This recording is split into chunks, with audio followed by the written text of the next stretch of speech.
Grace tabernacle apostolic search உள்ளான மனிதன் புதிய நாளுக்குள் அனுதின தியானம் புதன்கிழமை வைகாசி மாதம் 1ஆம் தேதி 2024ஆம் ஆண்டு. இன்றைய தியான தலைப்பு வாழ்நாட்களில் நீதியை நிறைவேற்றுங்கள். இன்றைய தியான வசனம் மத்தேயு 5ஆம் அதிகாரம் 11ஆம் வசனம். என் நிமித்தம் உங்களை நிந்தித்து துன்பப்படுத்தி பலவித தீமையான மொழிகளையும் உங்கள் பேரில் பொய்யாய் சொல்வார்களானால் பாக்கியவான்களாயிருப்பீர்கள். தியானம். ஒரு ஊரிலே வசித்து வந்த எஜமானனானவன் குறிப்பிட்ட தூர தேசம் ஒன்றிற்கு செல்ல வேண்டி இருந்ததால் தன் ஊழியர்களை அழைத்து தான் மறுபடியும் வரும் வரைக்கும் தன்னுடைய பண்ணையை கருத்தோடு பராமரிக்கும்படி அறிவுரை கூறி சென்று விட்டான். நாட்கள் சென்ற பின்பு தங்கள் எஜமானனானவன் வர காலமாகும் என்று கூறி ஊழியர்களில் பலர் தங்கள் எஜமானனானவனுடைய சொத்துக்களை கொள்ளையடிக்கவும் தங்களுக்கு கொடுக்கப்பட்ட வேலையை கவனியாமலும் அசட்டியோடு வாழ்ந்து தங்கள் விருப்பங்களை செய்து வந்தார்கள். ஆனால் அவர்கள் மத்தியிலே இருந்த தன் எஜமானனுக்கு விசுவாசமுள்ள சிறிய ஊழியன் ஒருவனோ தனக்கு கொடுத்த சிறிய பொறுப்பிலே மிகவும் கருத்துள்ளவனாக இருந்து வந்தான். அவனை கண்ட மற்ற ஊழியர்களில் சிலர் அவனை பரியாசம் செய்து வந்தார்கள்.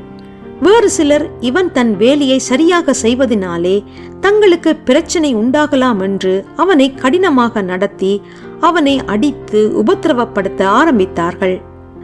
மற்றைய ஊழியர்கள் செழிப்போடு தங்கள் வாழ்க்கையை நடத்தி வருகின்றார்கள். தன் பாடுகள் ஒரு நாள் முடிவடையும், தன் பிரயாசத்தின் பலன் தனக்கு கிடைக்கும் என்ற நம்பிக்கையோடு அந்த ஊழியனும் அவனுடைய குடும்பத்தாரும் உண்மையும் உத்தமமுமாய் பல ஆண்டுகள் பிரயாசப்பட்டு வந்தார்கள்.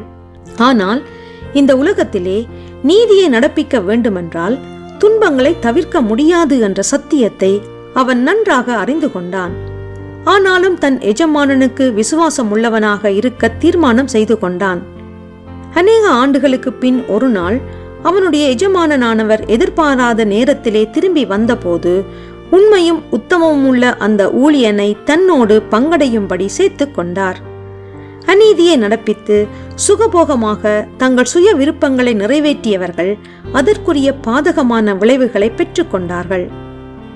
நீங்கள் உங்கள் எஜமானனாகிய இயேசுவுக்கு விசுவாசம் உள்ளவர்களாக வாழ்கின்றீர்களா?